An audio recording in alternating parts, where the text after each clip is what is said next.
ঈসা আলাইহিস সালাম দাজ্জালকে মারার পরে আরেকটা প্রজাতি বের হবে, এর নাম ইয়াজুজ আর মাজুজ। নাম শুনেছেন? এই যে এই সূরার মধ্যেই আছে, এই সূরা কাহফের কথা বললাম না, সূরা কাহফের পিছনের দিকে আছে ইন্না ইয়াজুজ ওয়া মাজুজ মুফসিদুনা ফিল আরদ। যুলকারনাইন বাদশার কথা বলবেন, তিনি এই যে দেয়াল নির্মাণ করে দিয়েছিলেন লোহা এবং তামা দিয়ে, মনে আছে, পড়েছেন? আচ্ছা, এই ইয়াজুজ আর মাজুজ যখন বের হবে পৃথিবীর পানি খেয়ে শেষ করে ফেলে দিবে একেবারে। এরা এত বেশি হিংস্র হবে যে এদের সাথে লড়াই করার মতো ক্ষমতা কোনো মানুষেরই থাকবে না। এমনকি ঈসা আলাইহিস সালামেরও নয়। ঈসা আলাইহিস সালাম তুর পাহাড়ে চলে যাবেন মুসলিমদেরকে নিয়ে, তুর পাহাড়ের ভিতরে মুসলিমরা সেখানে লুকিয়ে থাকবে, পৃথিবীর মেসাকার অবস্থা হয়ে যাবে, পৃথিবীর পানি খেয়ে শেষ করে ফেলে দেবে হিংস্র প্রজাতি। তখন ঈসা আলাইহিস সালাম আল্লাহর কাছে দোয়া করবেন, আল্লাহ এই বিভৎস জাতিকে ধ্বংস করো। আল্লাহ রাব্বুল আলামিন তখন ওই ইয়াজুজ আর মাজুজের এই কাঁধে, ঠিক কাঁধের মাঝখানে একটা ভাইরাস জন্ম দিবেন। কি জন্ম দিবেন? ওই যে বলি না মহামারীর ভাইরাস, অমুক ভাইরাস তমুক ভাইরাস, এই ভাইরাস আরও সামনে আছে বাকি এখন। ওই ভাইরাসে, ওই পোকায়, ওই ব্যাকটেরিয়া বা যেটাই হোক আল্লাহ পাক যাই দিবেন, এতে করে ইয়াজুজ আর মাজুজের পুরো প্রজাতি ধপধপ ধপধপ করে মারা যাবে। মানে এটা ছোঁয়াচে রোগ হবে। কি রোগ হবে?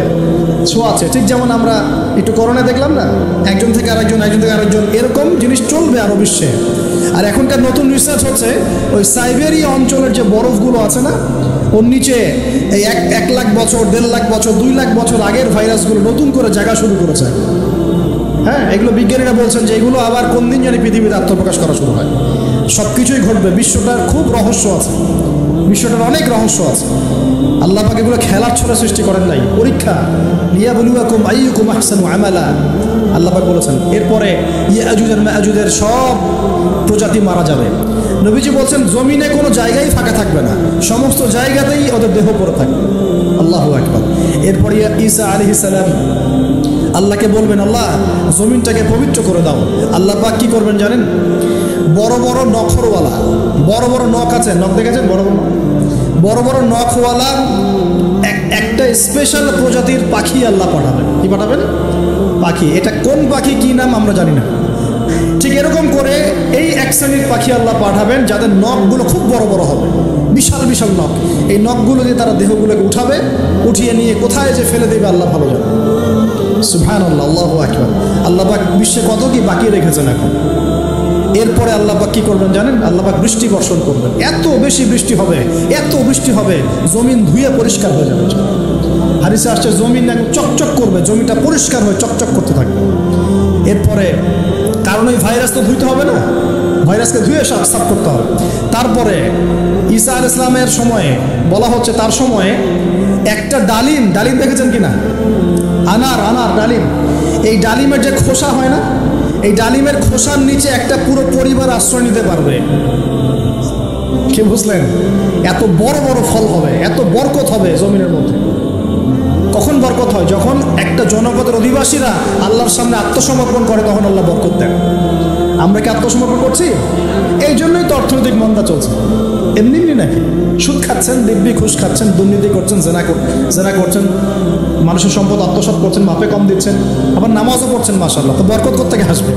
তো বরকত কখন আসে? যখন একটা কম আল্লাহর সামনে সম্পূর্ণ আত্মসমর্পণ করে। একটা ডালিম হবে, এটা রূপকথা নয়, এগুলা গাল গল্প বলছি না। এই প্রতিটা কথা আল্লাহ পাকের ওহী থেকে আসছে, এর একটা কথাও মিথ্যা হবে না ইনশাআল্লাহ তাআলা। বিশ্ববাসীরা দেখবে একটা ডালিমের নিচে একটা পরিবার আশ্রয় নিতে পারবে। এত স্পেসিফিকলি বলা হয়েছে হাদিসগুলোতে। নবী সাল্লাল্লাহু আলাইহি ওয়াসাল্লাম বলেছেন যে 10 জন ঘোড়সওয়ার, কয়জন ঘোড়সওয়ার? 10 জন ঘোড়সওয়ার বের হবে ইমাম মাহদির সময়, যারা খোঁজ নিতে যাবে যে দেখি দাজ্জাল বের হয়েছে কিনা। ঘোড়ায় করে খোঁজ নিতে যাবে, দেখি দাজ্জাল বের হয়েছে কিনা। ওই 10, নবীজি বলছেন আমি ওই 10 জনের নামও জানি, ওদের বাবার নামও জানি।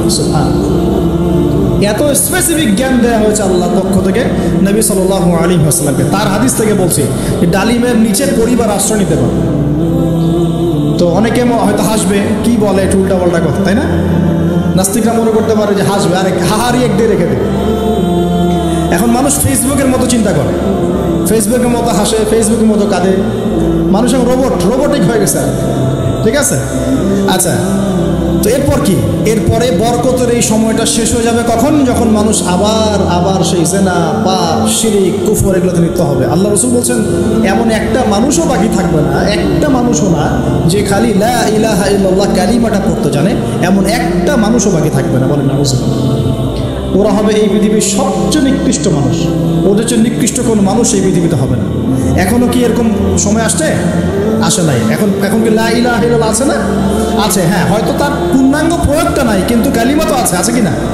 তখন নবীজি বলছেন এমন একটা যুগ আসবে যে লা ইলাহা ইল্লাল্লাহ বলার মতো একটা মানুষ খুঁজে পাওয়া যাবে না, আর মানুষ রাস্তাঘাটে কুকুরের মতো জেনা করবে। রাস্তাঘাটে কুকুর যেমন সঙ্গম করে না রাস্তাঘাটে, ওই রকম করে মানুষ রাস্তাঘাটে জেনা করবে। ওই সময়ে আল্লাহ রাব্বুল আলামিন পশ্চিম দিক থেকে সূর্য উঠাবেন। কোন দিক থেকে? সূর্য সত্যি সত্যি পশ্চিম দিকে উঠবে।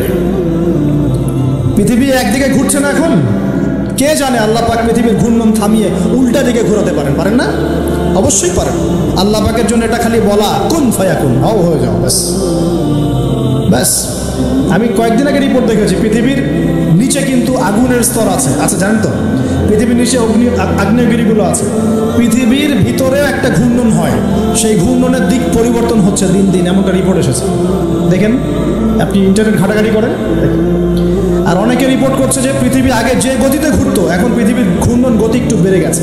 দেখেন রিপোর্ট দেখেন, ঘূর্ণন গতি বেড়ে যাওয়ার মানে হচ্ছে টাইম দ্রুত পাস করবে। আর শেষ জামানার হাদিস এটাও আছে যে সময় দ্রুত পাস করবে, আছে না? এটা হাদিস আসছে। তো প্রিয় ভাইরা, এই সময়ে মানুষ খারাপ হওয়া শুরু করার পরে এমন খারাপ হবে, আল্লাহর নাম নেওয়ার মতো কোনো মানুষ থাকবে না, আল্লাহ আল্লাহ বলার মতো কোনো মানুষ থাকবে না। তখন পশ্চিম দিক থেকে সূর্য উঠবে। কিভাবে কিয়ামত হবে? নবীজি বলছেন একজন ব্যক্তি পানি খাওয়ার জন্যে পাত্রটাকে মুখের সামনে নিবে, পানি গিলতে পারবে না, কিয়ামত হয়ে যাবে। إذا وقعت الواقعة ليس لوقعتها كاذبة القارعة ما القارعة وما أدراك ما القارعة عما يتساءلون عن النبأ العظيم।